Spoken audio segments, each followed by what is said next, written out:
Sesaat lagi Anda akan menyaksikan Kompas Petang didukung oleh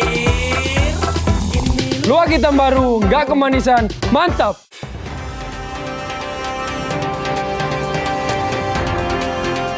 Polisi mulai menyelidiki penyebab kebakaran di Gedung Pusat Jantung Terpadu RSUD Dr. Sutomo Surabaya pada Jumat pagi. 1 orang pasien meninggal dunia dalam proses evakuasi dari ruang rawat.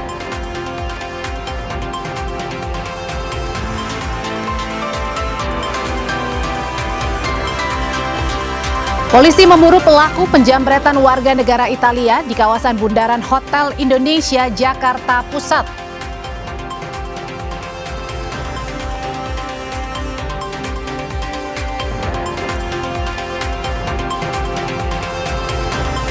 Menteri Luar Negeri Iran Abbas Araghchi menuding Uni Emirat Arab membantu serangan Israel dan Amerika Serikat ke Iran. Salah satu bentuk bantuan diduga berupa data-data intelijen.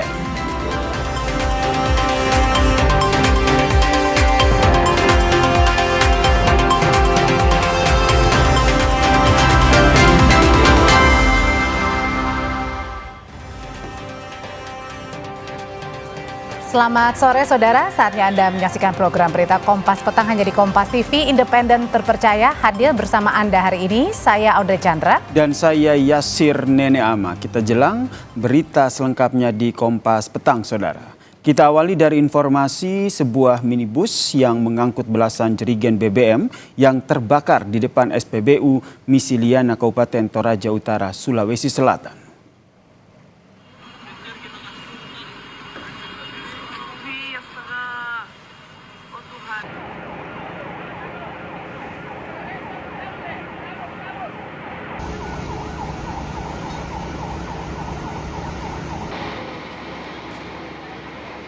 Diduga kebakaran terjadi karena hubungan arus pendek yang dengan cepat menyambar ke jerigen BBM yang berada di dalam mobil, saudara. Api pun langsung membesar membuat jalan nasional lintas tengah Sulawesi yang ramai dilalui kendaraan menjadi macet pada Kamis sore. Petugas damkar mengaku kesulitan melakukan pemadaman karena yang terbakar adalah bahan bakar minyak.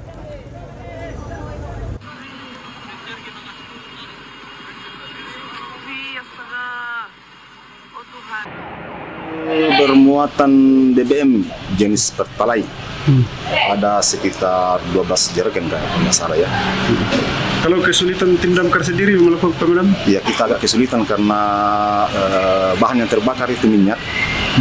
Dan memang selamanya kalau minyak kita agak cukup kewalahan. Tapi puji Tuhan bisa ditangani.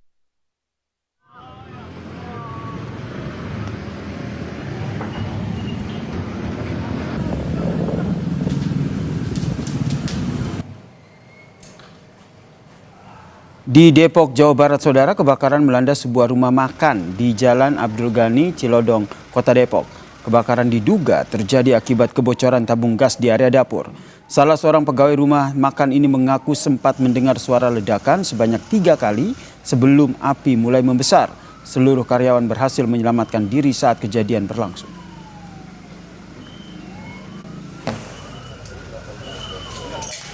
LPG-nya bocor. Regulatornya bocor. Regulatornya bocor. Artinya sempat ada ledakan, Bang? Ada, Bang. Ada ledakan. Berapa kali ledakan?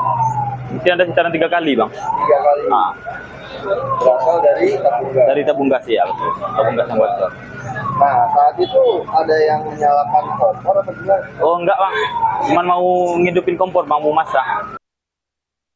Dari Surabaya, polisi mulai menyelidiki penyebab kebakaran di Gedung Pusat Jantung Terpadu RSUD Dr. Sutomo Surabaya Jumat pagi. Keamanan di tempatnya. Untuk tempat di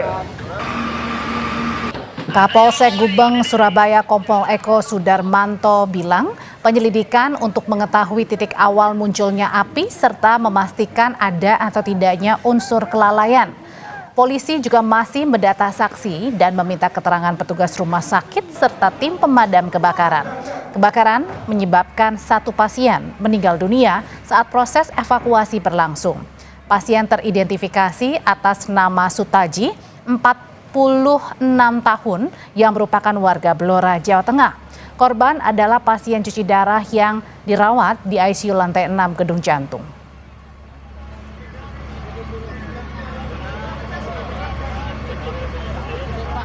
Konfirmasi dulu langsung ke keamanan ke tempatnya. Untuk tempat di Ada yang mau ngurek unit ini, jangan sampai toko. Buka, taruhi kalau teman ini sudah ini titik apa ya? Segera dibuka, segera dibuka. Yang informasi tadi katanya ada yang satu yang meninggal, ada yang juga yang yang kritis atau bagaimana. Sementara masih ditangani oleh pihak rumah sakit. Itu biar kewenangan dari pihak rumah sakit yang menangani karena kami belum mendapat penyerahan. Nanti kalau sudah diserahkan dari pihak pemadam pada kami, baru nanti akan melakukan identifikasi dengan inafis bila perlu menggunakan lapor.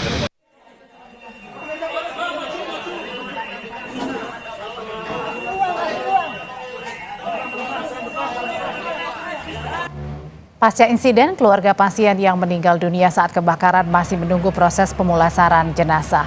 Sang istri menceritakan bagaimana suaminya Sutaji ini menjadi pasien terakhir yang dievakuasi dalam kondisi lemah setelah listrik padam dan lift tak bisa digunakan. Korban adalah pasien cuci darah yang dirawat di ICU lantai 6 gedung PPJT yang terbakar. Rencananya jenazah almarhum akan dibawa pulang ke kampung halaman di Blora, Jawa Tengah.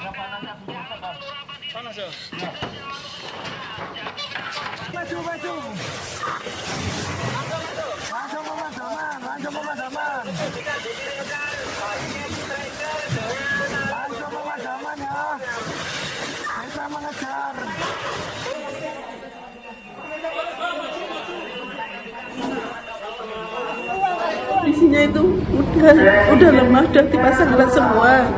Tapi posisi kebakaran bapak ketinggalan di atas. Dua orang, ya. Saya nyari sana sini ternyata masih tinggal di atas 2 orang. Yang pertama itu udah turun, bapaknya yang terakhir. Pas posisi turun, bapak jantungnya udah lemah. Langsung nggak ada.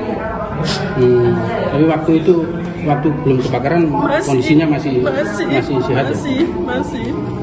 Kondisi gedung listriknya padam atau seperti apa? Mati atau enggak waktu itu? Mati, langsung dimatikan, nggak bisa. Turun langsung pakai tangga darurat, nggak bisa pakai lift, nggak bisa. Keinformasi lain, saudara, polisi memburu pelaku penjamretan warga negara Italia di kawasan Bundaran Hotel Indonesia. Dalam kasus ini, polisi sudah memeriksa warga Italia yang menjadi korban penjamretan ponsel.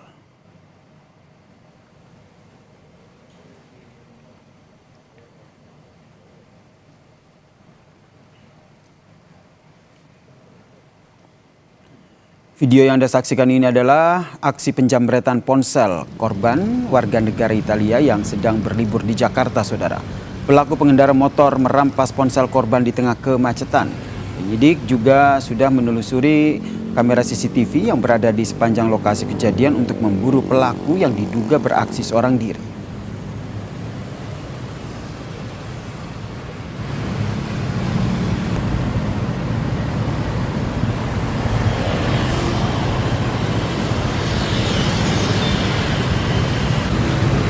Asal negara dari Italia yang sementara berlibur di Indonesia. Untuk pelaku sendiri apa dengan yang sama yang kejadian sebelumnya atau gimana, Pak? Untuk identitas kalau untuk pelaku masih kita dalamin, ya masih kita dalamin. Ya kalau memang mereka satu tim atau apa, ya itu yang masih kita coba melakukan penyelidikan supaya. Sebelumnya, saudara, pada bulan April lalu, kasus penjamretan ponsel juga menimpa seorang warga negara Jerman saat korban berada di Jalan Lapangan Banteng, Sawah Besar, Jakarta Pusat. Pelaku penjamretan ini saat itu berjumlah 2 orang dan sudah ditangkap.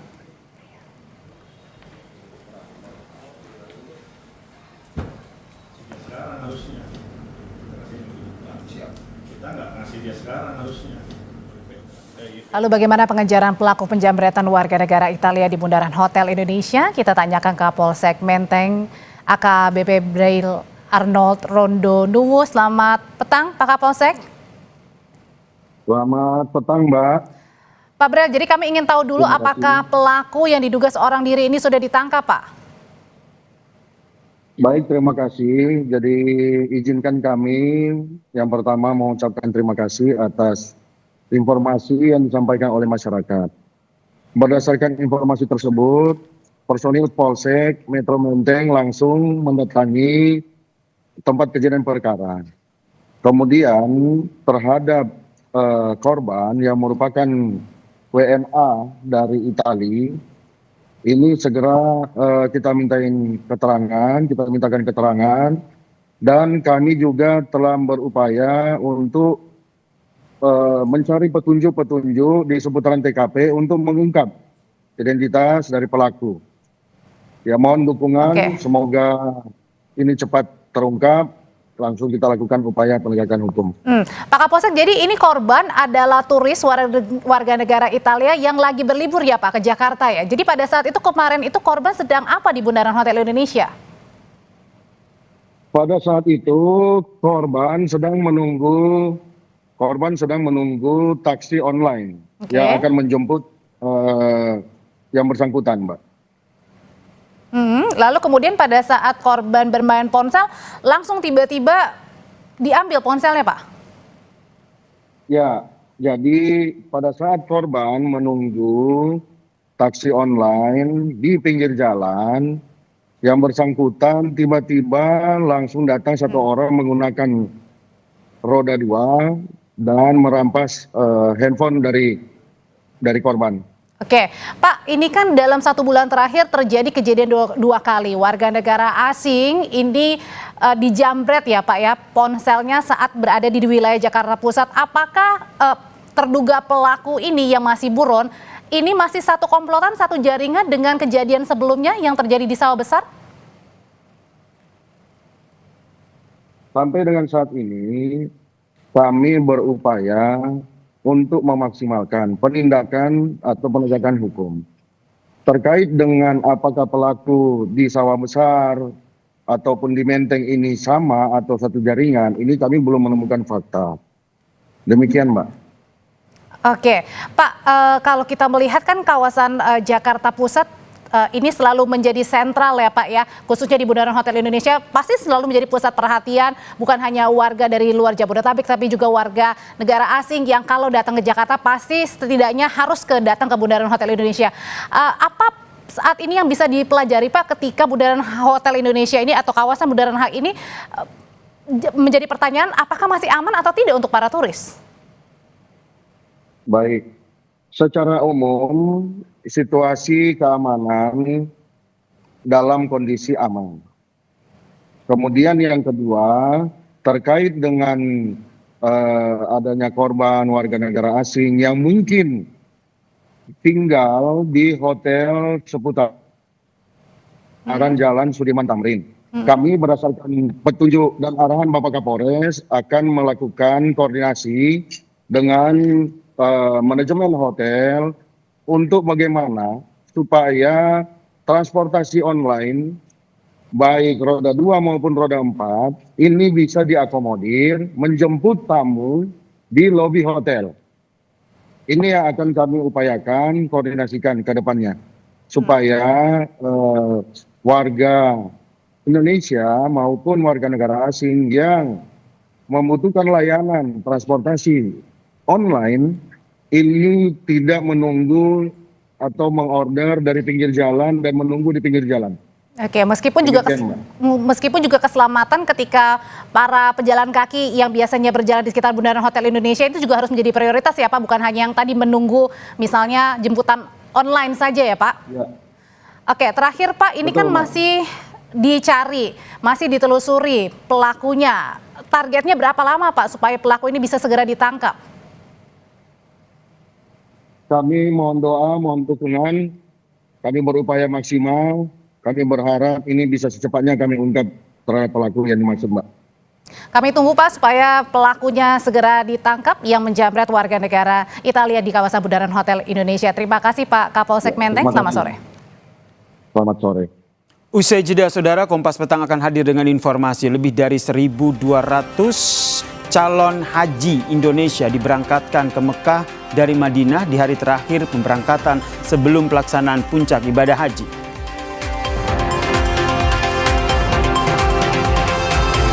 Saudara, sejumlah analis memperkirakan Iran masih memiliki persediaan kapal tempur kecil dengan senapan ringan untuk bisa menandingi militer Amerika Serikat di Selat Hormuz.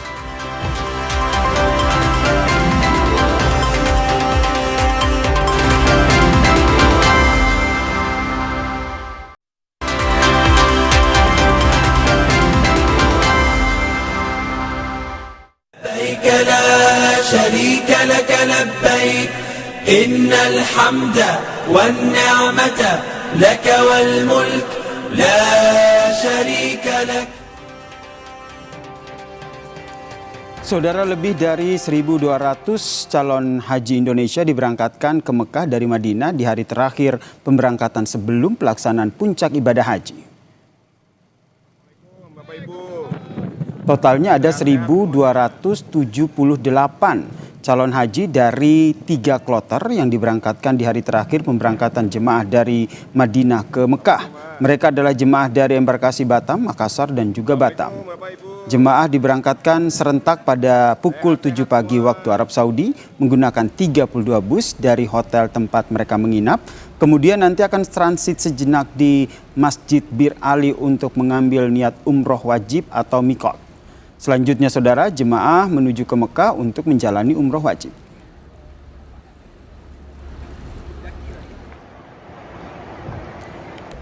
Usai tiba di Mekah Arab Saudi saudara, jemaah haji Indonesia gelombang pertama dan kedua melaksanakan sholat Jumat berjamaah pertama di Masjidil Haram. Sholat Jumat ini dilaksanakan setelah jemaah melakukan tawaf dan juga sa'i sebagai rangkaian wajib awal ibadah haji. Dan hingga saat ini lebih dari 50% jemaah haji Indonesia sudah berada di Mekah untuk menunggu rangkaian puncak haji, yakni wukuf di Padang Arafah pada tanggal 26 Mei 2026.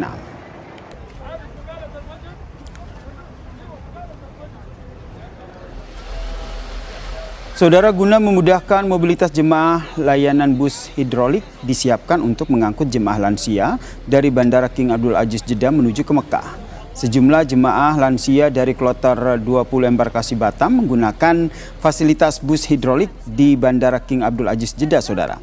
Fasilitas ini digunakan oleh jemaah yang mengalami kendala mobilitas dan juga menggunakan kursi roda.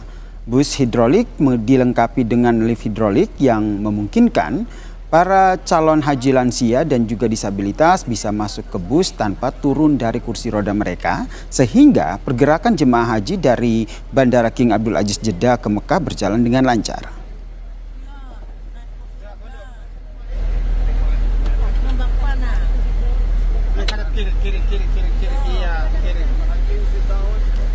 Dan saudara, untuk mengetahui perkembangan terkini terkait dengan pelaksanaan ibadah haji di Mekah Arab Saudi, kita bergabung dengan jurnalis Kompas TV Sofyan Hartanto yang tergabung dalam Media Center Haji 2026. Assalamualaikum Sofyan. Ini kalau kita lihat setelah jemaah haji ini Indonesia kloter terakhir ya berangkat dari Madinah ke Mekah. Apa saja rangkaian kegiatan mereka di sana? Ya, Yasir dan saudara, Assalamualaikum warahmatullahi wabarakatuh. Bisa saya laporkan di sini saat ini jemaah haji yang berada di Madinah sudah memasuki Mekah untuk yang terakhir kali sampai nanti malam. Jadi pokoknya per hari ini semuanya sudah berada di Mekah. Jadi bisa jadi dini hari mereka semuanya sampai di Mekah. Nah, hari ini adalah hari Jumat. Kebetulan kami juga ini waktunya sholat Jumat. Jadi di sini adalah mereka yang berangkat dari Madinah untuk kloter-kloter terakhir dan untuk mereka yang berangkat dari Indonesia menuju Jeddah dan ke Mekah memanfaatkan waktu hari Jumat pertama ini untuk sholat Jumat berjamaah di Masjidil Haram. Saya kebetulan juga sedang menunggu sholat Jumat tiba. Di sini masyarakat Indonesia, jamaah haji Indonesia sangat antusias untuk melakukan sholat Jumat berjamaah di sini.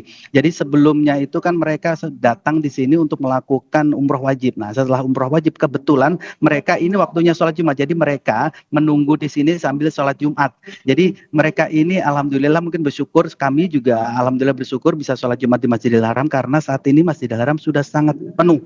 Jadi kami tadi untuk masuk ke Masjidil Haram saja sudah dipindah ke beberapa tempat, jadi diputar, jadi arusnya harus memutar supaya bisa masuk ke Masjidil Haram. Jadi saat ini jemaah itu sudah mulai melakukan rangkaian umroh wajib dan bahkan beberapa juga sudah melakukan rangkaian umroh sunnah. Jadi kalau kita ketahui bersama saat ini jemaah haji Indonesia sudah memasuki gelombang kedua. Ini artinya bahwa jemaah sudah tidak lagi ke Madinah untuk berangkat, jadi langsung ke Makkah untuk melakukan rangkaian wajib ibadah haji. Jadi kalau kita bisa lihat bersama, untuk closing date itu adalah 21 Mei. Jadi tanggal 21 Mei itu seluruh jemaah haji Indonesia harus sudah berada di Mekah untuk nantinya mereka bisa melakukan rangkaian ibadah haji. Seperti kita ketahui, ya ini tinggal 100 kloter lagi dari jemaah haji Indonesia yang belum berada di Tanah Suci ini. Jadi tinggal 100 kloter lagi dari 527 anggota jemaah haji. Jadi tinggal sedikit lagi, nantinya ketika seluruh jemaah haji sudah berkumpul di Mekah ini, mereka akan menunggu sambil menunggu rangkaian puncak haji, yakni wukuf di Padang Arafah. Kita tahu haji adalah wukuf di Arafah. Jadi semua persiapan harus dilakukan supaya nanti jemaah haji bisa memiliki stamina yang tinggi dan memiliki kekuatan dan fokus untuk ibadah di wukuf di Arafah. Karena ya memang wukuf di Arafah itu sangat ditunggu-tunggu pada tanggal 9 Zulhijjah atau tepatnya kalau di kalender Masehi yaitu tanggal 26 Mei 2026. Begitu, Yasir.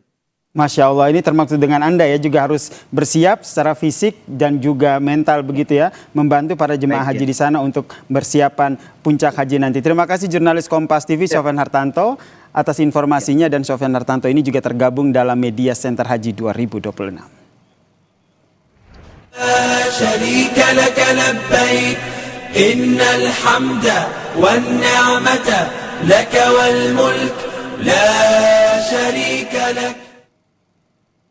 Usai jeda saudara, Kompas Petang akan hadir dengan informasi. Menteri Koordinator Bidang Hukum dan HAM, Imigrasi dan Pemasyarakatan, Yusril Iza Mahendra menegaskan pemerintah tidak pernah melarang pemutaran film dokumenter Pesta Babi.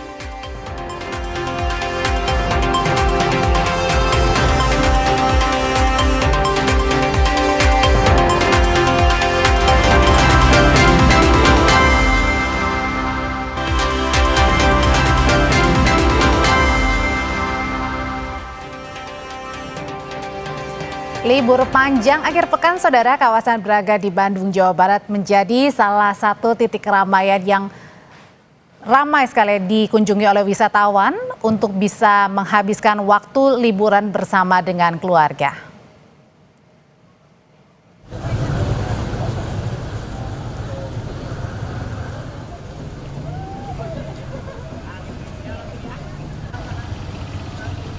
Iya, saudara, libur panjang akhir pekan di kawasan Braga ini sudah ramai dipadati oleh wisatawan.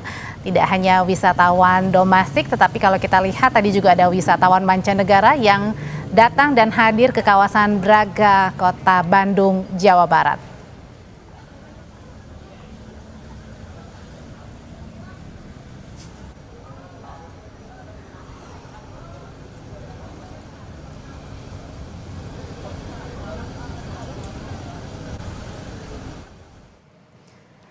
Mengantisipasi kepadatan arus lalu lintas di jalur puncak pada libur panjang akhir pekan, polisi memberlakukan sistem one way atau satu arah ke arah Jakarta.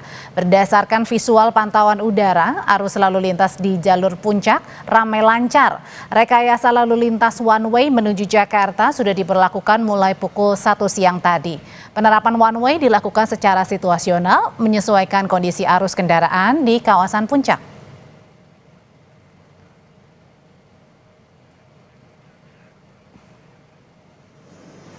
Hingga pukul 14 waktu Indonesia Barat tercatat 25.000 lebih kendaraan yang naik menuju kawasan puncak. Sebelumnya, polisi sempat memberlakukan sistem satu arah atau one way sepenggal dari SPBU Cibogo hingga Gunung Mas mulai pukul 8 pagi hingga 9:15 menit.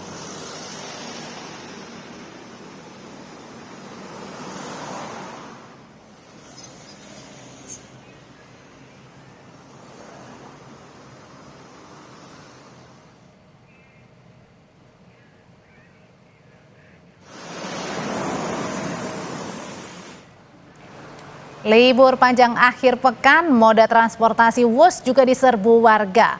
49.000 tiket kereta cepat Wus terjual hingga Jumat pagi. PT KCIC Wus menyediakan 37.000 tiket per harinya. Manajer Korkom KCIC, Emir Monti menyebut, okupansi Wus sudah lebih dari 50% selama libur panjang akhir pekan. Okupansi jam favorit sudah mencapai 90% dan kemarin saja tiket kereta cepat Wus dari Jakarta habis terjual. Gua tahu. Masih melihat penjualan masih berlangsung ya, di mana total yang terjual sampai tadi sekitar pukul 9 sudah 8.000 tiket. Dan kami melihat peningkatan masih akan terus berlanjut karena masih banyak orang yang akan berlibur ya. Di mana kami memprediksi untuk hari ini total penumpang akan mencapai sekitar 19 sampai 20.000 penumpang per hari. Kemarin itu kita di 20.000 penumpang dan di hari Rabu itu cukup tinggi di 21.000 penumpang. Jadi secara total tiket Wus yang sudah dijual sampai dengan pagi ini sudah sekitar 49.000 tiket, lebih dari 50%. Cuman untuk di jam-jam favorit itu bisa 80, 90 bahkan kemarin ya dari pagi sampai siang dari Jakarta habis semuanya.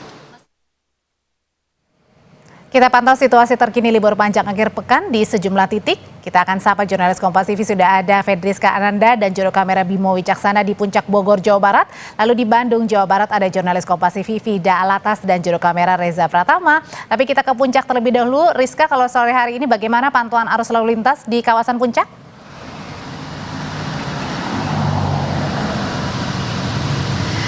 Ya, Audrey, hingga sore ini masih diberlakukan one way dari arah kawasan wisata Puncak menuju ke arah Jakarta. One way ini tadi diberlakukan oleh Satlantas Polres Kabupaten Bogor sejak pukul 1 siang tadi hingga pukul 4 sore informasinya. Namun hingga saat ini 4:30 ini one way masih diberlakukan dari arah Puncak Bogor menuju ke Jakarta. Nah, memang kalau misalkan kita melihat dari kecenderungan wisatawan yang datang ke kawasan wisata Puncak ini, mereka memang cenderung lebih senang untuk berangkat ke Puncak ini pada pagi hari karena memang untuk one way sendiri ini diberlakukan pada pukul 1 siang. Jadi mereka menghindari sebelum diberlakukannya one way mereka bisa ke arah Puncak. Kemudian untuk jam 1 siang hingga sore hari ini adalah giliran dari wisatawan yang memang tadi malam menginap di kawasan wisata Puncak ini untuk kembali ke arah Jakarta, sehingga memang kalau misalkan kita lihat Audrey dan juga saudara, ini merupakan dari arah kawasan wisata Puncak menuju ke arah Jakarta. Jadi memang tampak lalu lintas ini berjalan lancar, namun memang terjadi kepadatan kendaraan ataupun perlambatan ini ketika sudah memasuki tol Ciawi begitu. Karena memang kalau misalkan kami pantau juga tadi ketika kami menuju ke arah Gadok ini memang ada terjadi perlambatan ataupun kepadatan kendaraan di kilometer 20 dari tol Jagorawi. Nah, kalau misalkan untuk sore hari ini kita juga masih menanti ketika nanti one way ini dibuka. Jadi memang masih ada giliran dari wisatawan dari arah Jakarta menuju ke Puncak untuk dapat mampir ke arah Puncak Bogor. Namun hingga saat ini masih belum diberlakukan, kita masih menunggu nanti. Jadi memang kami himbau begitu bagi para calon wisatawan yang ingin datang ke kawasan wisata Puncak ini untuk dapat lebih pagi begitu untuk menyiapkan waktu mereka sebelum nanti ditutup ataupun diberlakukan one way pada pukul 1 siang, Audrey. Ya, kalau gitu Fedriska, sudah diketahuikah kapan one way yang mau mengarah ke Puncak ini diberlakukan?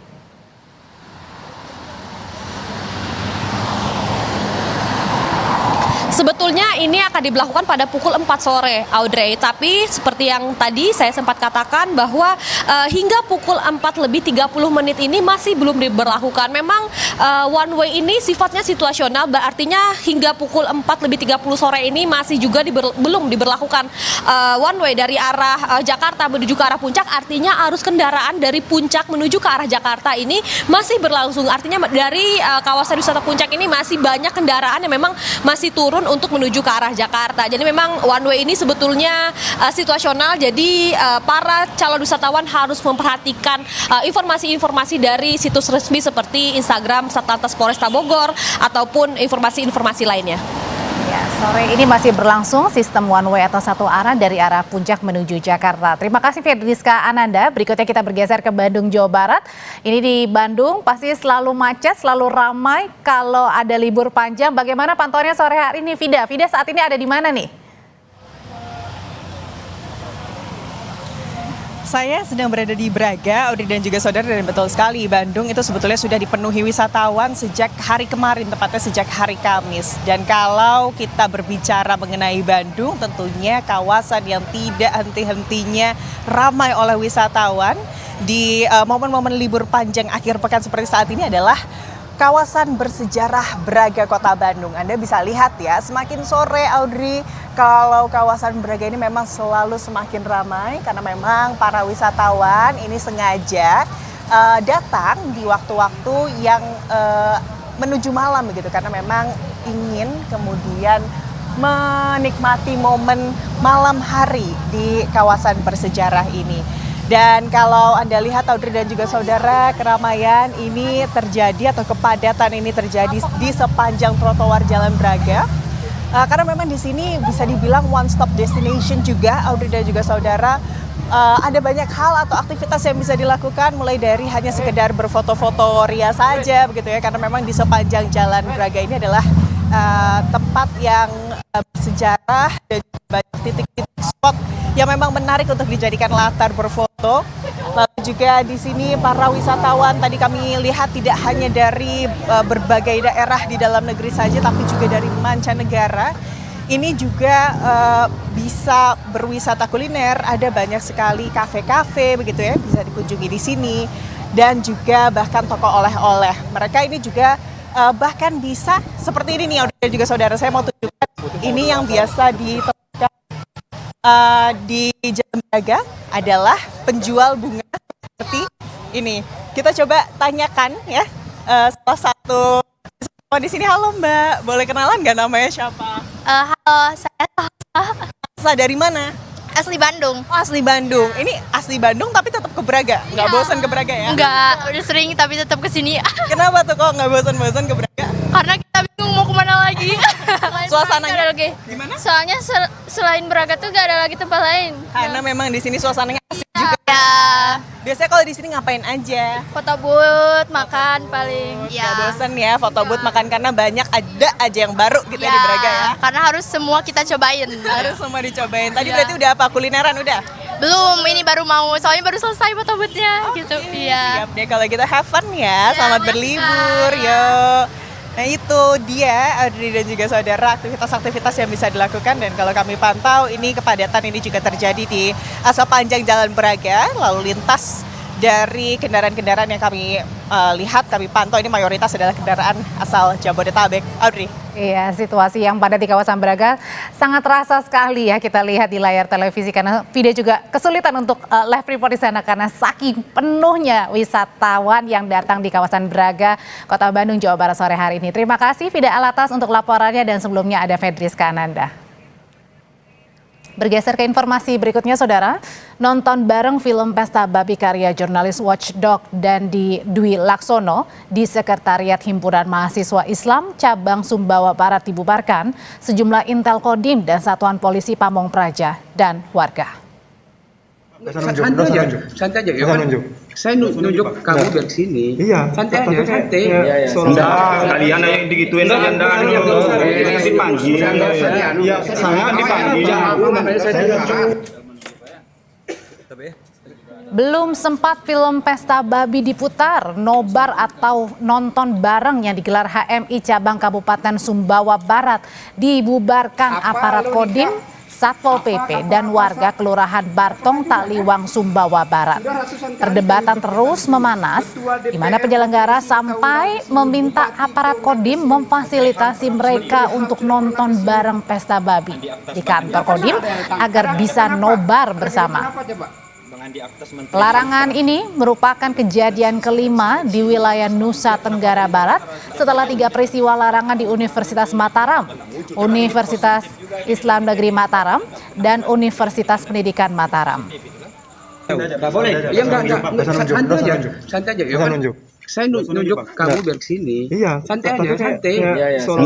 Kalian yang digituin aja, dipanggil. Sangat dipanggil.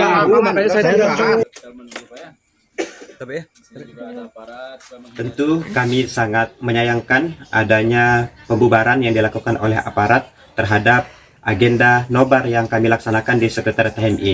HMI ini adalah organisasi resmi yang punya legalitas, dan kegiatan-kegiatan seperti ini sudah sangat sering kami laksanakan sebagai bagian dari merawat tradisi berpikir dan diskusi.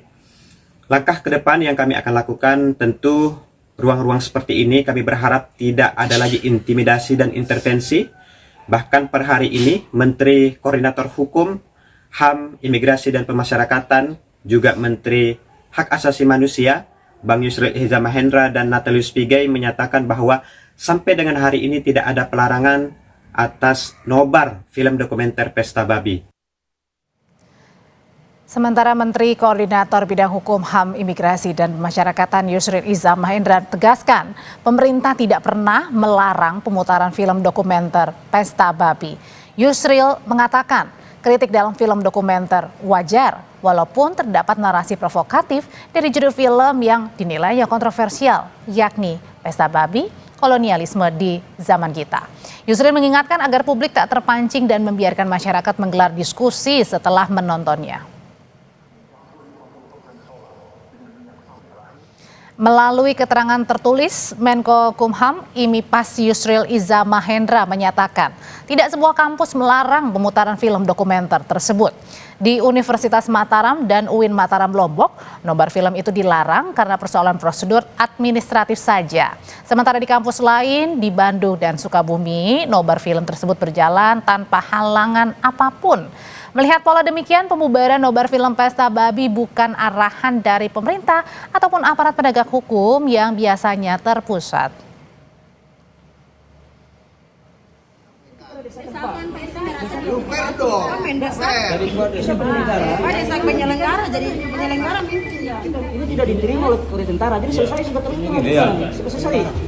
Sebelumnya, kegiatan nonton bareng film dokumenter Pesta Babi di Kota Ternate dibubarkan aparat TNI.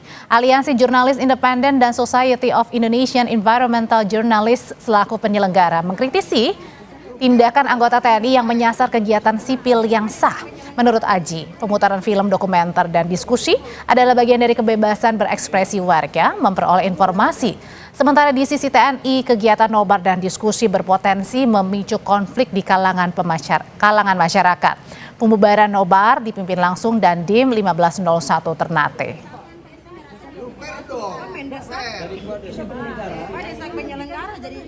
Saya bukan menyepelekan kepentingan atau apapun tentang film ini, saya tidak bisa lagi. Saya bicara efek 2-3 hari kemudian apabila banner ini nanti dipolitisin, itu saja. Ternate mengecam tindakan aparat TNI yang dinilai telah melakukan intimidasi terhadap kegiatan sipil yang sah dan terbuka untuk umum.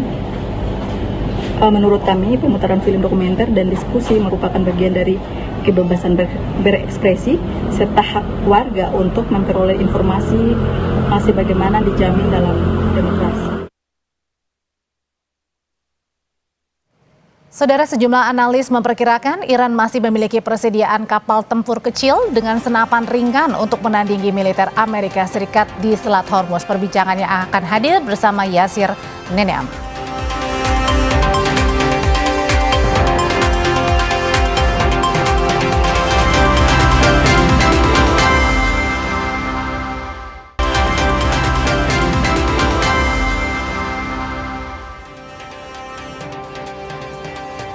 Kami lanjutkan informasi di Kompas Petang, Saudara. Di tengah ketegangan yang terjadi di Timur Tengah, militer Rusia menggelar uji coba penembakan rudal jelajah di perairan Laut Jepang.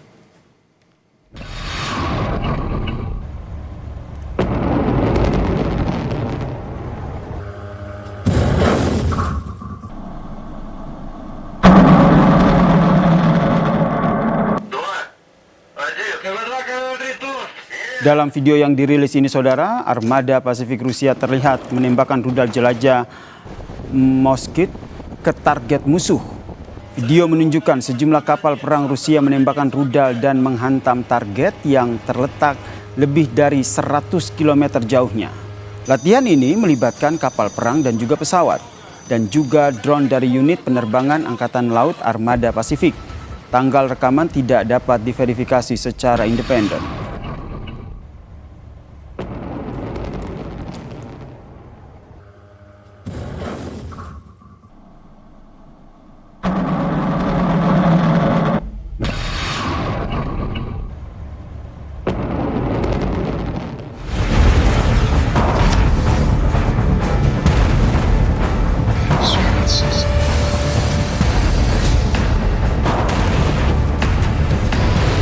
less than 40 days, CENTCOM forces achieved our military objectives. Most notably, we degraded Iran's ability to project power outside its borders and threaten the region and threaten our interests.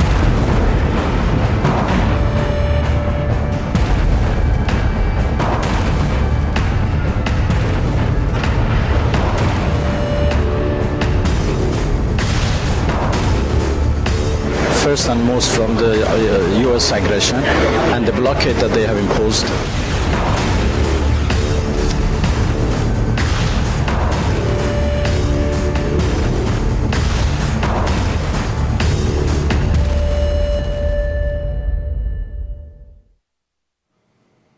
Saudara, serangan Hizbullah yang menyasar tentara Israel di Lebanon Selatan terus berlanjut.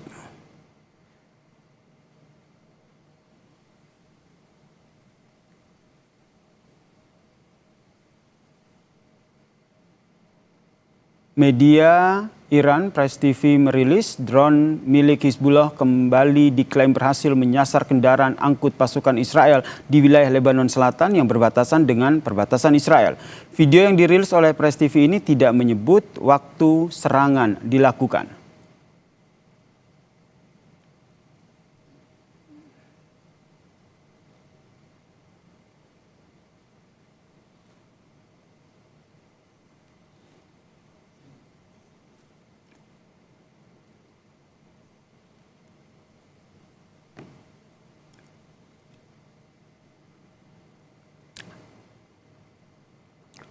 Tidak hanya truk militer yang jadi sasaran serangan drone Hizbullah, saudara. Milisi dukungan Iran ini juga berhasil menyasar tank Merkava milik Israel yang berada di wilayah Ainata, Lebanon Selatan. Tank yang jadi andalan Israel untuk menguasai wilayah Lebanon Selatan ini diklaim hancur dalam serangan drone Hizbullah.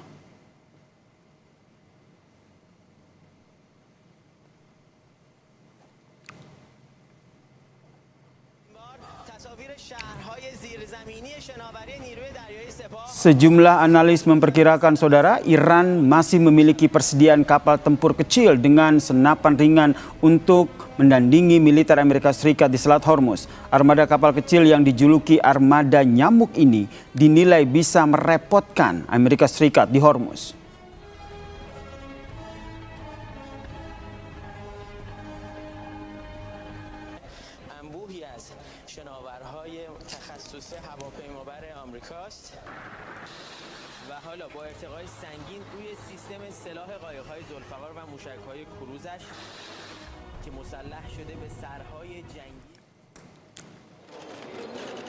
Sementara itu, saudara, Menlu Iran Abbas Araghchi menuding Uni Emirat Arab memiliki peran yang aktif dalam membantu serangan Israel dan Amerika Serikat ke Iran.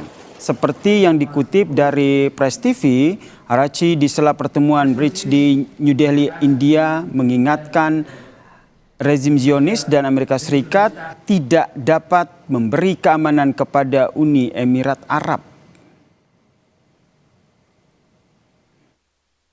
کاملا تشریح بکنم برای جلسه و برای همه کشورهای عضو بریکس که ما درسته که نمیگیم ولی دیگه بالاخره یه حدی داره.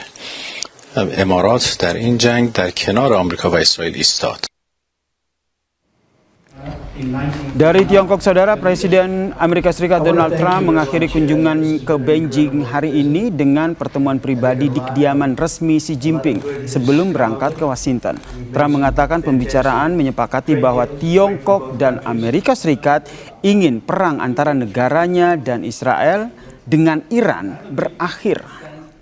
We did discuss Iran. We feel very similar to Iran. We want that to end. We don't want them to have a nuclear weapon. We feel very similar to Iran. We want that to end. We don't want them to have a nuclear weapon. We want the straits open. We're closing it now. I mean, they closed it, then we closed it on top of them. But we want the straits open, and we want them to get it ended because it's a crazy thing. They're a little bit crazy. When it's no good, can't have it. They cannot have a nuclear weapon.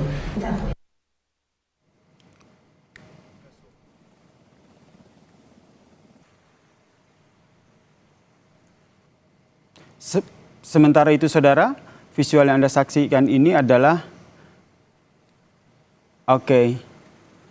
Sementara itu, Saudara, Menteri Luar Negeri Iran Abbas Araghchi menegaskan bahwa Selat Hormuz menjadi pihak yang menderita paling pertama dan paling parah akibat agresi dan blokade ilegal Amerika Serikat di Selat Hormuz. Pernyataan ini disampaikan di sela-sela pertemuan para Menteri Luar Negeri yang berlangsung di New Delhi, India. Araghchi membantah keras soal tuduhan bahwa Iran sengaja mencekik jalur perairan strategis dunia tersebut. Ia justru menuding di balik kebijakan militer pemerintahan Donald Trump sebagai akar masalah krisis maritim global yang terjadi di Selat Hormuz.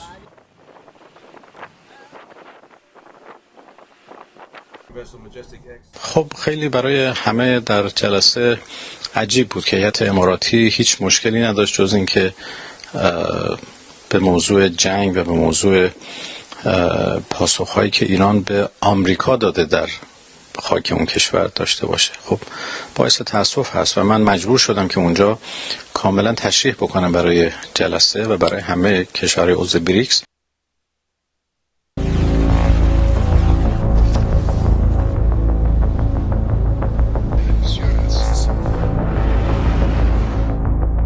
Langit Timur Tengah yang dulunya mencekam oleh bayang-bayang rudal balistik dan drone Iran kini menyaksikan pemandangan yang berbeda. Kekuatan udara yang sempat meneror kini diklaim telah lumpuh total. Amerika Serikat mengklaim kekuatan militer Iran kini berada di titik nadir. Komandan CENTCOM menyatakan serangan udara sekutu berhasil menghancurkan 90% industri pertahanan Iran. In less than 40 days, CENTCOM forces achieved our military objectives. Most notably, we degraded Iran's ability to project power outside its borders and threaten the region and threaten our interests. As an example, we can all remember April and October of 2024, hundreds of Iranian ballistic missiles and drones raining down in the Middle East. Today, Iran can no longer attack with that mass and scale. And further, with 90% of its defense industrial base destroyed, Iran won't be able to reconstitute those weapons for years. Di saat yang sama, Yerusalem mengonfirmasi kemenangan mutlak yang diklaim sebagai momentum paling bersejarah sejak Perang 6 Hari. Perdana Menteri Israel Benjamin Netanyahu mengumumkan keberhasilan militernya meruntuhkan kepungan poros kejahatan yang selama puluhan tahun meneror perbatasan mereka. המלחמה הנוכחית, כמו לפני מלחמת ששת הימים, דורשי רעתנו ביקשו להניח טבעת חנק על צווארנו. וכמו אז, כך היום, התלכדנו כאיש אחד, התייצבנו לדגל, פרצנו את מחסום הפחד. יש לנו כל כך הרבה הישגים, אבל ההישג הגדול ביותר. Namun, benarkah Iran telah tak berdaya? Di tengah klaim kemenangan mutlak sekutu, Tehran justru menunjukkan perlawanan yang semakin masif.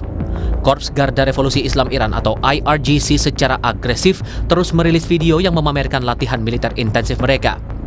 Video propaganda ini memperlihatkan kesiapan penuh seluruh elemen kekuatan militer Iran untuk membalas setiap jengkal serangan Amerika Serikat dan Israel.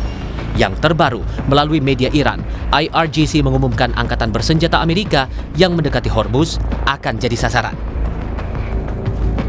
امنیت تنگه هرمز در اختیار نیروهای مسلح جمهوری اسلامی ایران مرور امن با هماهنگی نیروهای مسلح.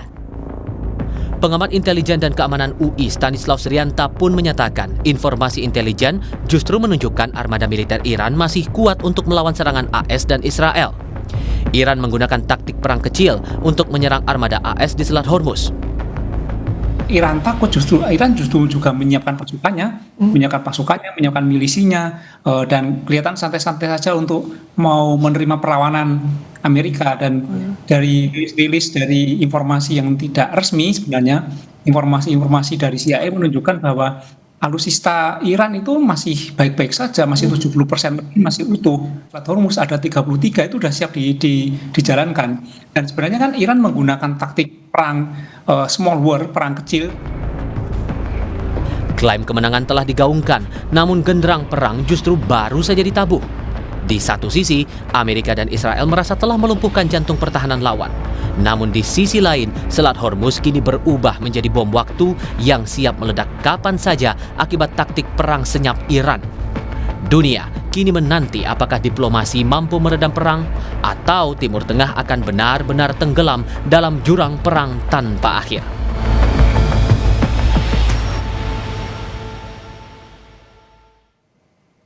Saudara, Amerika Serikat dan Israel klaim telah melumpuhkan Iran, namun di sisi lain Iran justru mempertontonkan video propaganda kesiapan mereka melawan Amerika Serikat dan juga Israel. Dan yang terbaru, Iran menuding Uni Emirat Arab membantu data intelijen untuk Amerika Serikat dan Israel. Lalu bagaimana membaca eskalasi yang terjadi di Timur Tengah ini? Kita bahas bersama dengan pengamat militer dari CIDI, Mas Anton Ali Abbas, dan juga Muhammad Ayub Mirdad, dosen hubungan internasional dari FISIP UNER. Selamat petang semuanya.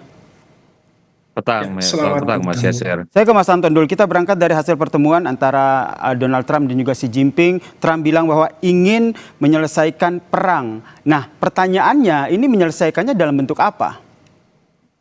Ya, itu memang yang menjadi menarik kalau kita bicara tentang bagaimana hasil pertemuan 36 jam kunjungan Trump ke Beijing. Karena di satu sisi misalnya Trump disebutkan meminta bantuan Beijing untuk mendamaikan, mendeeskalasi ini. Walaupun itu kemudian dibantah oleh Menlu Amerika Serikat, Marco Rubio, yang menyatakan bahwa Amerika Serikat Trump tidak pernah meminta gitu. Itu satu. Itu. Tapi misalnya pertemuan ini juga sama-sama sepakat bahwa ketika kita bicara tentang Hormuz, itu Hormuz ini harus dipastikan gitu pelayaran dan keamanannya. Kedua, dan Xi Jinping juga menyatakan bahwa tidak ada pihak Cina itu menolak adanya militerisasi ya. Militerisasi dalam memastikan keamanan pelayaran Hormuz gitu. Itu yang menjadi menarik bahwa sebenarnya titiknya ada. Lagi-lagi kita akan bicara pada titik Hormuz. Walaupun misalnya dalam pertemuan itu disebutkan bahwa Xi Jinping juga tidak menyinggung misalnya materi-materi kritis. Walaupun misalnya Amerika Serikat menuntut bahwa agar Cina gitu ya memberikan jaminan tidak akan membantu militer gitu, membantu militer Iran. Tapi di sisi lain kan ketika bicara tentang membantu militer itu ruangnya luas gitu sebenarnya, bahwa tidak hanya sekedar peralatan militer saja tapi intelijen dan lain-lain kan itu juga bagian, tapi itu tidak disinggung. Belum lagi misalnya dari media Cina sendiri tidak secara spesifik gitu ya, bahwa mereka bilang bahwa pertemuan itu tidak secara spesifik menyebut Hormuz, dan itu kan sebaliknya itu yang dinyatakan oleh Amerika Serikat. Jadi memang ketika kita bicara tentang bagaimana sebenarnya simpulan dari kunjungan 36 jam ini menjadi menarik, bahwa tapi gitu ada tapinya, bahwa kunjungan itu salah satunya adalah menyinggung tentang Iran, iya, walaupun kemudian dua ya. Oke, jadi secara tidak langsung, Mas Anton, maaf saya potong, belum ada konkretnya ya, bahasa sederhananya belum ada poin-poin konkret di bentuk bantuan Tiongkok ini seperti apa dalam perang yang terjadi di Timur Tengah. Tapi yang menarik, ini saya mau minta tanggapan dari Mas Ayub, yang menarik adalah Iran justru menyampaikan sebuah tudingan yang menyatakan bahwa ternyata selama ini Uni Emirat Arab membantu Amerika Serikat dan juga Israel dalam hal memberikan data intelijen. Ya, betul. Kalau kita lihat sejak perang mulai antara Amerika Serikat dan Iran dan Israel, negara-negara Teluk khususnya UAE dan beberapa negara lain yang sudah mulai punya hubungan diplomatik secara resmi dengan Israel, mereka bantu Israel secara hiddenly atau di balik layar, karena informasi-informasi intelijen yang mereka berikan bagi Israel itu sangat penting untuk menyerang Iran. Karena ada beberapa pertanyaan. Kita lihat dikurang lebih dari 24 jam Israel membunuh supramilitarnya Iran atau pemimpin tertingginya Iran, dan begitu Menteri Pertahanannya banyak petinggi-petinggi militernya Iran meninggal atau tewas dalam dalam 24 jam atau lebih dari itu. Tapi di dalam 1 minggu pertama perang antara Iran dan Israel itu menunjukkan ada yang di belakang tersebut yang memberikan informasi-informasi tepat bagi Israel maupun Iran. Dan menurut saya yang kita lihat, karena hubungan Iran juga tidak terlalu baik dengan negara-negara tetangga kecuali Qatar dengan dan Oman, yang lainnya dari dulu mereka punya sejarah yang begitu tidak baik karena ada perbatasan maritim yang antara mereka masih masih dalam sengketa. Jadi negara-negara tersebut memanfaatkan situasi supaya Iran semakin melemah dan dominasi Iran di kawasan ini bisa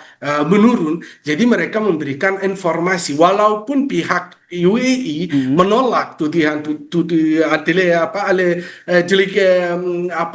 accusation tersebut dari pihak Israel, tapi pihak Iran percaya dan sudah ada statement atau pernyataan dari beberapa officials dari Iran sampaikan bahwa UAE ini terlibat, dan kita lihat sekarang ada beberapa warga negara Iran ditangkap di Bahrain atau Kuwait kalau saya tidak salah, dan itu juga mereka bilang ini adalah IRGC atau tentara Nia Iran ingin masuk ke teritori atau wilayah Nia Bahrain. Jadi menurut saya pasti ada bocoran-bocoran tersebut dan mereka sudah masuk ke untuk dapat informasi-informasi rahasia dan penting dan memberikan itu untuk Israel supaya Israel bisa langsung target lokasi-lokasi tersebut. Walaupun Iran memang kuat tapi secara intelijen tidak terlalu kuat. Ada banyak kekurangan di situ dan bisa Israel maupun negara-negara Teluk bisa masuk, khususnya UAE.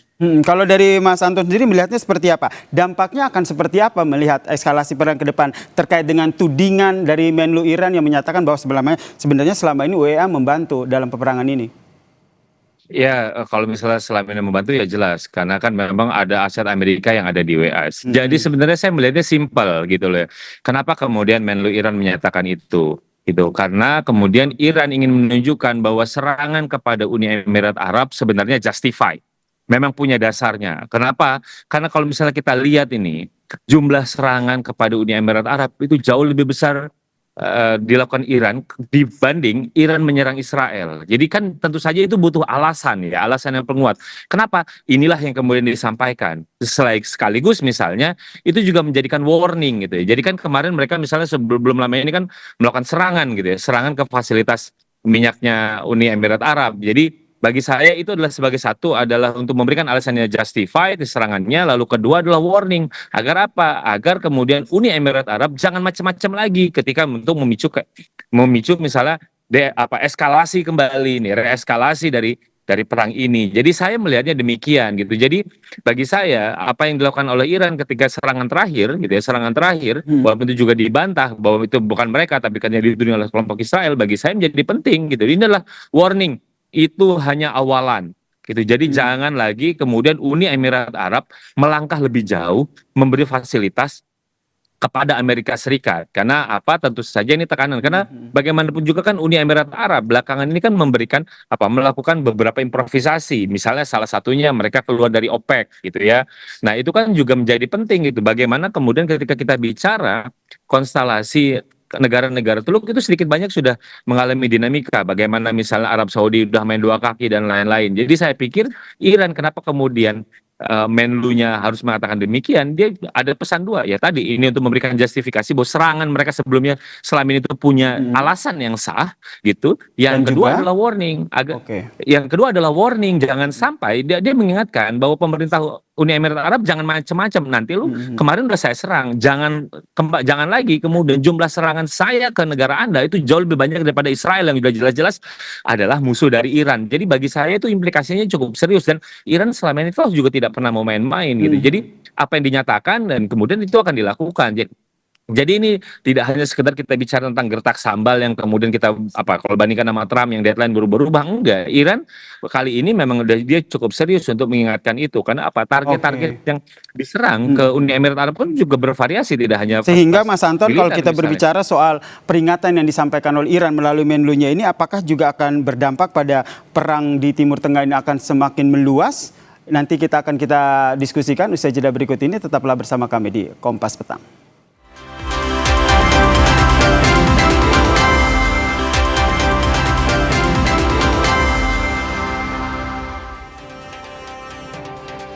Kalau tadi Mas Anton Ali Abbas bilang bahwa klaim dari Iran ini salah satunya adalah ngasih tahu ke UAE bahwa jangan macam-macam begitu dengan Iran. Bahasa sederhananya seperti itu. Kalau dari Mas Ayub Mirdad sendiri melihatnya apakah dengan klaim yang disampaikan oleh Iran bahwa UAE selama ini membantu data intelijennya Amerika Serikat dan Israel, apakah ini bisa dibaca eskalasi tensi perang ini akan semakin meluas di Timur Tengah?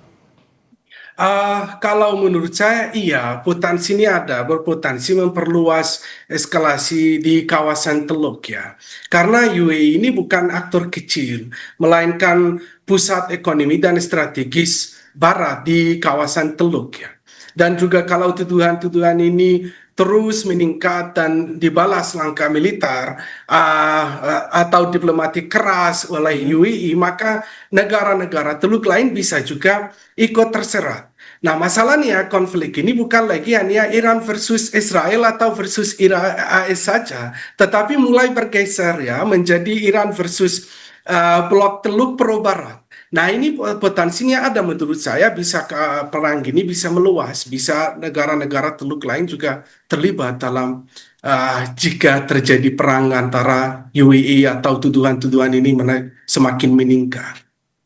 Kalau Mas Anton sendiri melihat kita tentu masih menunggu nih respon dari Uni Emirat Arab seperti apa. Tapi jika kita melihat strategi dari Irannya sendiri ini akan seperti apa? Karena di satu sisi Amerika Serikat dan juga Israel terbaru mengklaim bahwa sebenarnya mereka sudah menang perang. Tapi di sisi lain justru Iran mempertontonkan armada dan juga latihan perang militer mereka. Iya, problemnya adalah ketika mereka mengklaim bahwa rezim Iran lemah, justru Iran kemudian mempunyai senjata baru namanya Hormuz. Gitu. Itu yang kemudian kan sebenarnya dari pihak Israel sendiri khawatir kalau misalnya ada kesepakatan sementara, perdamaian sementara termasuk juga kemudian membuka Selat Hormuz. Artinya apa? Artinya nanti perekonomian Iran itu akan kembali pulih. Kalau sudah pulih, artinya nanti ke depan itu akan menjadi ancaman nyata bagi Israel gitu. Itulah kenapa kemudian saya khawatir ya memang Israel ini akan menjadi spoiler dalam upaya perdamaian gitu. Karena mereka akan mengganggu. Kenapa? Karena mereka sangat concern terhadap itu, sangat concern bahwa kemudian jika perangnya berhenti, jika kemudian uranium lalu itu tidak sampai dilucuti, jangan-jangan kemudian dalam waktu dekat gitu, tidak lama lagi Iran akan mempunyai senjata nuklir. Dan itu kan yang kemudian digambar-gemborkan oleh Netanyahu, bahwa Netanyahu jelas ingin Trump kemudian mengekstraksi gitu ya, uranium itu sendiri di darat. Apa implikasinya? Implikasinya tentu saja itu kemungkinan ada operasi darat gitu ya, tidak lagi operasinya dari jarak jauh, namanya juga mengambil uranium tentu harus dari dekat. Itu satu. Kedua, Israel dari sisi Iran kan Iran juga sudah mengeluarkan tadi, kalau misalnya bilang tentang propaganda, sudah bilang kami sudah siap kalau misalnya ada ekstraksi itu. Artinya apa? Potensi untuk kemudian terjadi eskalasi yang akan makin meluas ini akan menjadi menjadi sangat besar gitu. Ini yang saya khawatirkan ketika misalnya klaim-klaim ini ternyata Iran tuh jelas punya kunci yang namanya Hormuz sekarang gitu. Jadi Hormuz ini adalah senjata yang tidak pernah kemudian dipakai, tidak pernah digunakan, bahkan bagi saya ini kemudian ditemukan oleh Iran bahwa ternyata senjata ini efektif gitu. Dan Iran dan Israel dalam hal ini itu sangat khawatir apabila kesepakatan damai itu hanya berhenti ngomong tentang Hormuz tanpa ada bicara tentang misalnya uranium dan lain-lain. Itu Mas Yaser. Oke, kalau dari Mas Ayub sendiri melihat eskalasinya akan seperti apa? Kalau ini kan UAE diklaim membantu Iran, membantu Amerika Serikat dan juga Israel dalam perang ini. Nanti eskalasinya apakah akan ada klaim-klaim lagi yang nanti dilakukan mungkin dari Iran atau negara lawannya, bahwa sebenarnya negara-negara lain di Timur Tengah ataupun negara-negara yang memiliki kekuasaan ini sebenarnya justru mereka selama ini membantu dalam peperangan yang terjadi? Masalahnya sekarang kita melihat terjadi mistrust ya antara Iran dengan negara-negara Teluk. Dan itu kalau semakin meningkat, semakin tuduhannya setiap hari meningkat, klaim-klaim dari pihak-pihak tersebut meningkat, ya hubungan mereka semakin buruk, tapi potensi untuk mulai perang atau antara mereka juga tetap ada, seperti yang tadi saya sampaikan, bisa terjadi, potensinya cukup besar, tapi klaim ini akan berlangsung, klaim seperti ini, dan kita melihat nanti kalau misalnya tuduhan yang ada dari pihak Iran, apa respons dari pihak UAE dan begitu sebaliknya, nanti akan respons dari negara-negara tersebut akan menunjukkan apakah ada mereka langkah untuk mulai berperang atau hanya untuk mereka stay dalam distrust dan claiming dan accusation itu hanya berlangsung. Tapi menurut saya ya sampai saat ini potensi ada, tapi pihak-pihak tersebut juga tidak mau langsung mulai perang karena mereka tahu seberapa costly perang tersebut, termasuk AS. Kenapa Amerika Serikat atau Donald Trump berangkat ke China? Bukan karena hanya faktornya Iran, tapi salah satu poin utamanya Iran, karena mereka tahu perang ini akan sangat costly dan pricey bagi negara-negara tersebut. Sehingga kalau Anda membacanya ini, kalau Trump akhirnya berangkat ke Tiongkok dan bertemu dengan Xi Jinping, Anda bisa melihat bahwa Trump sendiri berharap bahwa Tiongkok, Xi Jinping ini bisa menjadi pendamai. Karena dari Xi Jinping sendiri menawarkan bahwa sebenarnya posisi dari Tiongkok ini bisa jadi istilahnya broker peace begitu. Betul. Saya melihat satu dari angle lain juga. Ini pertemuan Trump dan Xi Jinping menunjukkan bahwa konflik Iran sekarang bukan lagi isu regional semata ya, tetapi sudah menjadi kepentingan global. Terutama soal energi, yang energi ini sangat penting ya, dan juga Selat Hormuz, karena di situ China atau Tiongkok ini salah satu pembeli utama minyak Iran. 80% atau lebih minyaknya dia lewat dan dari Selat Hormuz dan dari Iran. Jadi itu yang pertama. Dan yang kedua, China akan memanfaatkan situasi tersebut ini untuk menekan Iran, tapi secara diplomatik di layar belakang atau in backstage, untuk supaya Iran tidak terus-menerus berlanjut tekanan tersebut. Kenapa? China akan memanfaatkan situasi tersebut karena ada 3 poin. Ada Taiwan, ada tarif, dan juga teknologi yang China ingin masukkan dari Amerika Serikat ke China. Jadi kalau China berhasil membuat Iran untuk mulai membiarkan kapal-kapal ikut bernegosiasi dan membiarkan kapal-kapal lewat tanpa gangguan di Selat Hormuz, itu akan China mendapatkan manfaat dari situ supaya tarifnya dari Amerika Serikat menurun, dan juga termasuk isu Taiwan bisa, dan akan ada pengaruh terhadap posisi Amerika Serikat terhadap Taiwan. Ini yang demikian yang saya berpikir begitu. Nah, kita nantikan apa langkah konkret yang dilakukan oleh Tiongkok pasca pertemuan dengan Donald Trump, dan apa respon dari UEA ya dari klaim Iran ini. Terima kasih Mas Anton Ali Abbas dan juga Mas Muhammad Ayub Mirdad atas perspektifnya di Kompas Petang. Salam sehat semuanya. Ya, salam sehat. Usai jeda saudara, Kompas Petang akan hadir dengan informasi terkait dengan sebuah video dari distrik Bareilly di Uttar Pradesh, India menjadi viral di media sosial. Seorang pria terbang terbawa angin kencang hingga akhirnya jatuh.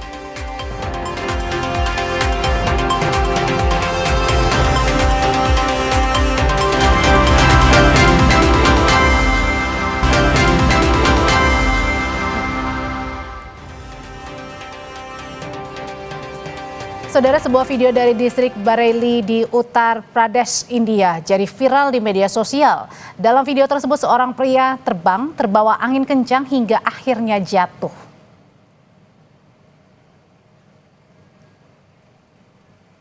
Menurut laporan, seorang pria bernama Nanhi Mian berdiri sambil mencengkeram pilar penyangga gudang timah di tempat pernikahan. Akibat angin kencang, seluruh gudang timah tercabut dan Nanhi Mian terbawa ke udara bersamanya. Akibat insiden itu, korban menjalani perawatan di rumah sakit.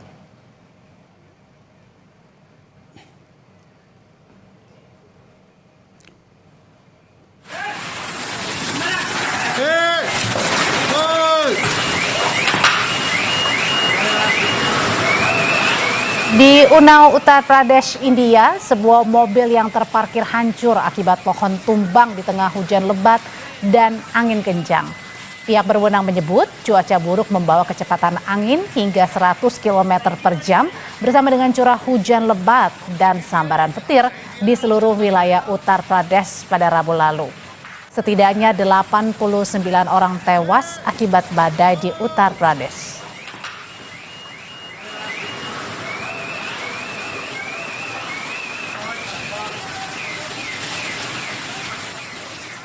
Sorotan selanjutnya, Saudara, pegawai kargo melakukan aksi pencurian tas impor di area kargo Bandara Soekarno-Hatta, Tangerang.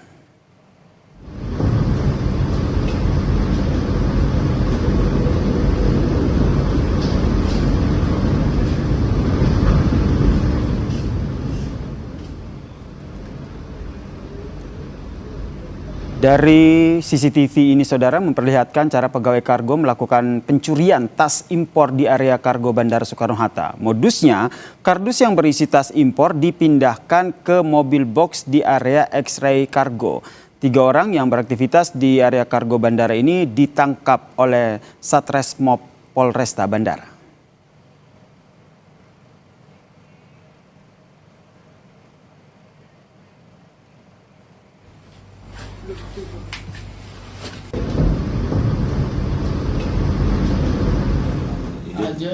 Kasus ini, Saudara, berawal dari laporan importir yang komplain pengiriman barang melalui kargo Bandara Soekarno-Hatta jumlahnya berkurang hingga mencapai 80 tas. Dari hasil pemeriksaan, para pelaku sudah 10 kali melakukan aksinya. Kerugian importir mencapai 1 miliar rupiah.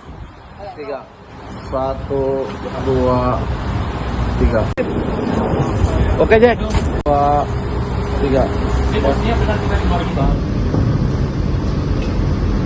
Yang kami amankan sampai saat ini, kami mengamankan sebanyak 3 orang tersangka. Perannya?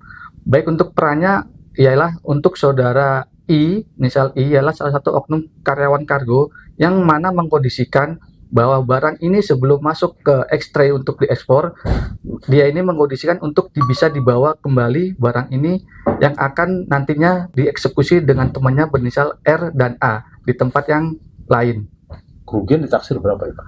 Kerugian kami taksir estimasi sebesar 1 miliar rupiah.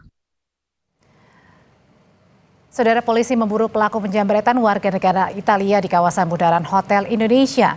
Dalam kasus ini, polisi sudah memeriksa warga Italia yang jadi korban penjambretan. Inilah aksi penjambretan ponsel korban warga negara Italia yang sedang berlibur di Jakarta. Pelaku pengendara motor merampas ponsel korban di tengah kemacetan. Penyidik juga menelusuri kamera CCTV yang berada di sepanjang lokasi kejadian untuk memburu pelaku yang diduga beraksi seorang diri.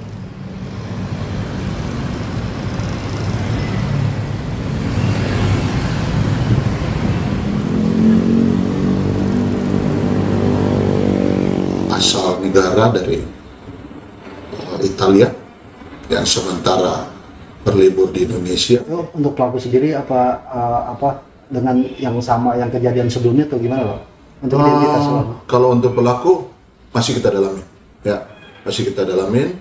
Ya kalau memang mereka satu tim atau apa, ya itu yang masih kita coba melakukan penyelidikan. Sebelumnya bulan April lalu, kasus penjambretan ponsel juga menimpa seorang warga Jerman saat korban berada di lapangan Banteng, Sawah Besar, Jakarta Pusat. Pelaku jambret saat itu berjumlah 2 orang dan sudah ditangkap.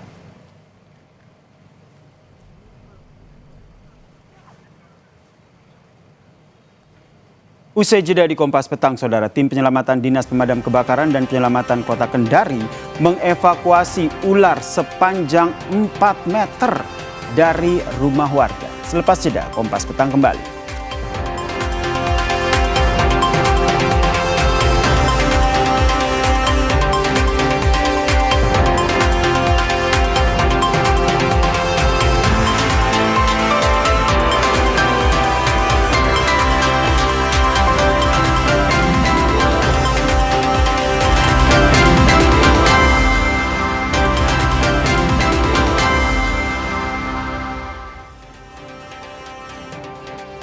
Saudara, tim penyelamatan Dinas Pemadam Kebakaran dan Penyelamatan Kota Kendari mengevakuasi ular sepanjang 4 meter.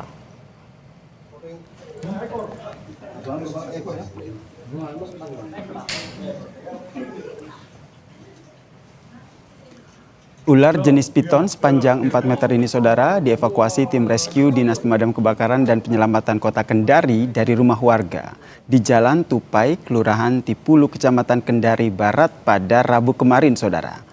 Evakuasi berlangsung dramatis karena ular melilitkan badannya ke dalam bak kamar mandi yang berukuran kecil. Ular tersebut diduga masuk rumah warga melalui plafon kamar mandi. Setelah 30 menit, ular berhasil dievakuasi dan akan diserahkan ke Balai Konservasi dan Sumber Daya Alam Sulawesi Tenggara untuk dikembalikan ke habitatnya.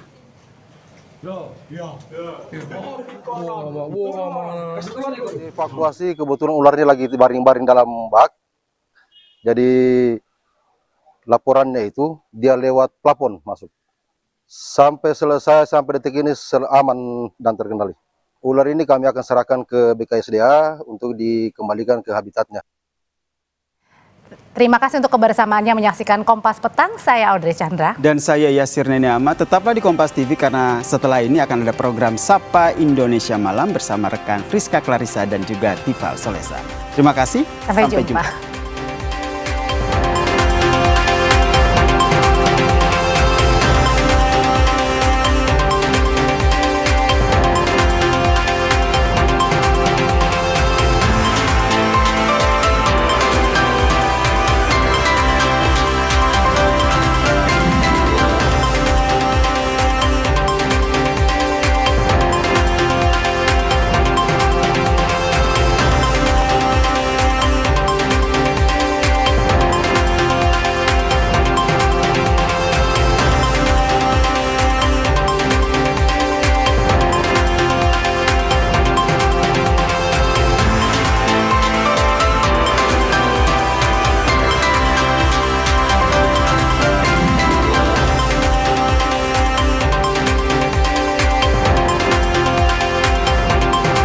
Terima kasih Anda telah menyaksikan Kompas Petang.